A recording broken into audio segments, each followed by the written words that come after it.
Marites Mata! Marites!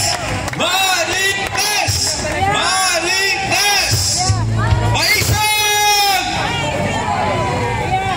Mabuhay ang mga Marites!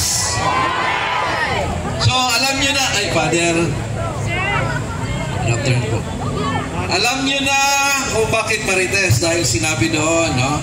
Dahil sa mga, sino po followers dito, Facebook? Ayun! Madaming followers.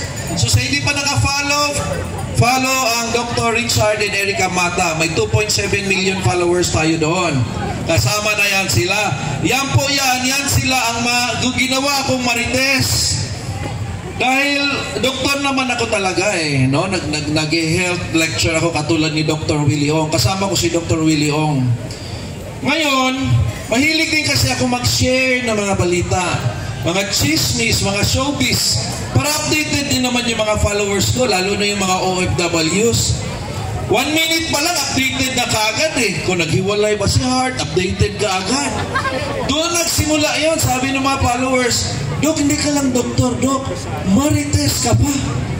Kaya tawag namin sa iyo, Dr. Marites. Yun ang tawag sa akin.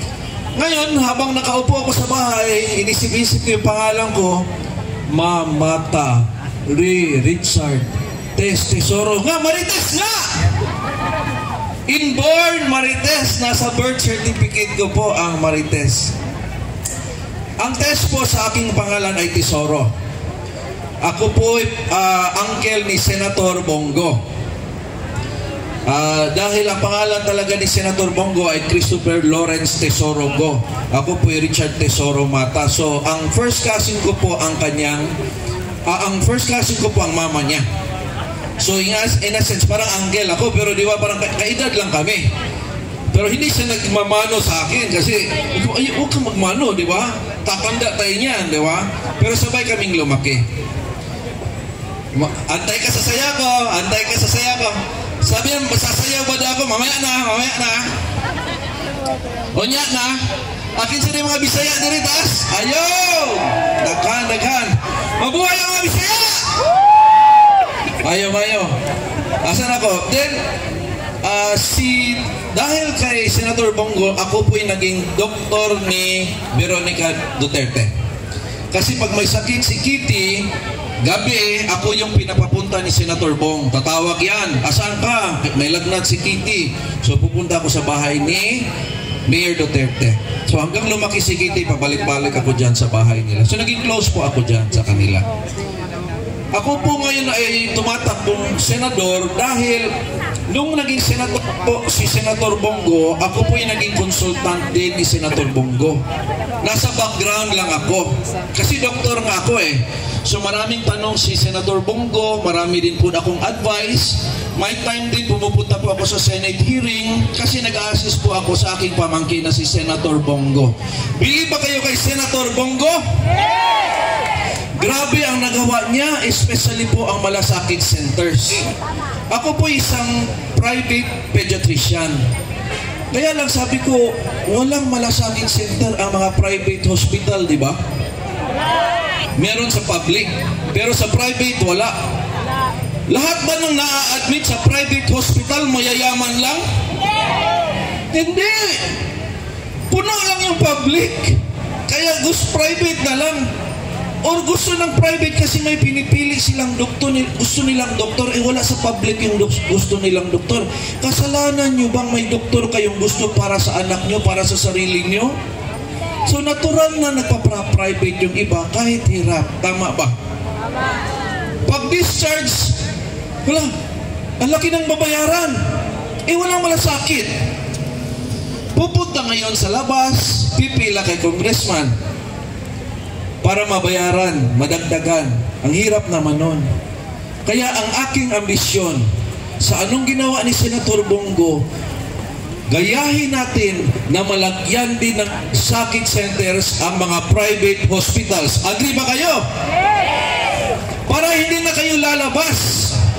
Yung pera, ipapasok na lang. Yun ang ginawa ni Senator Bongo. Yung wala pang malasakit, lumalabas ang mga tao, pupunta sa PCS, DSWD. Bakit hindi na lang din gawin natin sa private hospital?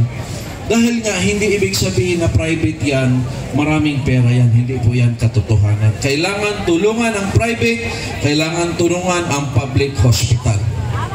At saka gusto din natin lahat ay maka-experience ng quality care. Hindi lang yung mapipilitan lang mag-public kasi doon lang ang may libre. Kailangan sa private hospital. Yung kaibigan ko, taga-Brazil, sabi niya, Dok, hindi man sa pagmamayabang. Third world lang ang Brazil. Sabi niya, hindi din perpekto ang Brazil, may mga korap din. Lahat naman ng bansa may korap. Pero ang iyayabang namin, ang healthcare system priority. Pag ma-admit ka sa Brazil, libre. Third world country, libre. Wow! Hindi pa kailangan USA. Hindi pa na kailangan Europe. Ang kailangan lang, priority pa. Kailangan lang, priority ba ang healthcare system sa Pilipinas ngayon? Priority ba na kunan mo ng billion na peso ang PhilHealth? Ibig sabihin, importante ang health. Kunan natin ng billion ng PhilHealth. Priority ba yun? Priority ang health.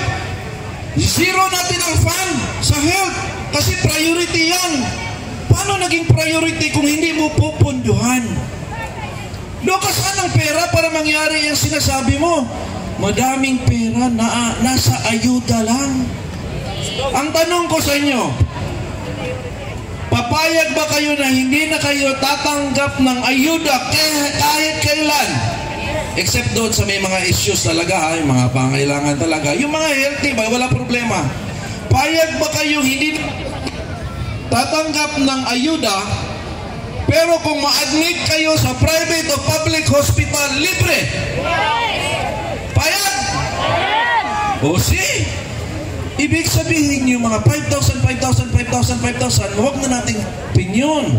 Gagawa tayo ng batas na ipagbabawal na nabigyan ng mga pera ang wala namang sakit. Dahil hindi na yan magtatrabaho. Maging mahirap ng ating bansa kung hindi na tayo magtatrabaho. Kailangan yung pondo na yan ilagay doon para sa may sakit kasi ang may sakit ang hindi nagtatrabaho. Correct? Para sabihin mo, Dok, kulang ang 5,000 para sa excess payment. Hindi naman natanggap din 10. 5,000 times 10, may 50,000 na. Ibig ko sabihin, nagagawan po yan ng solusyon. Kailangan lang ipasok natin ang buong Duterte. Tama ba? Kasi pag napasok natin ang buong Duterte, magagawa natin itong mga ambisyon na ito upang maging priority na rin ang ating healthcare kagaya sa ibang bansa. Sa Japan, pumunta ako ng Japan, sabi nila, pag 16 years old and below, libre kung ma-admit, libre ang check-up. Pumunta ako sa emergency room ng Japan. Sabi ko, asaan ang mga pasyente? Bakit bakante ang emergency room ninyo? Sabi nila, iba't ibang lugar dito, may mga super health centers katulad ng ginawa ni Senator Bongo. Doon nagpapacheck up ang mga tao. Primary care pa lang. Libre fasting blood sugar. Libre ang laboratories. Libre check up. Libre gamot. Di wala nang mapupunta dito kasi hindi pa malala ang sakit, gumaling na. Anong nangyari sa Pilipinas? Ay, mahal ang laboratory, mahal ang check up. Tapos, hindi na makaihi. Pagpa-check up, wala na, dialysis ka na. Ganun ang nangyayari sa Pilipinas. Nagpipigil ng check up, lumalala ang mga sakit. Kailangan gayahin natin. Sa Japan, 16 years old above, 30-70%. Pwede natin gayahin din yon. Ano yung sabihin? Pag na-admit ka, 70% ang ibibigay sa iyo ng gobyerno. So kung ang bill mo ay 100,000, 70,000 gobyerno magbabayad. Ikaw bahala sa 30,000. Ngayon, ang sabi naman doon, kung wala kang budget sa 30%, mag-request ka ng installment. Wow! Ang sarap naman ng Japan. Sasabihin pa ng Japan doon sa mag-discharge,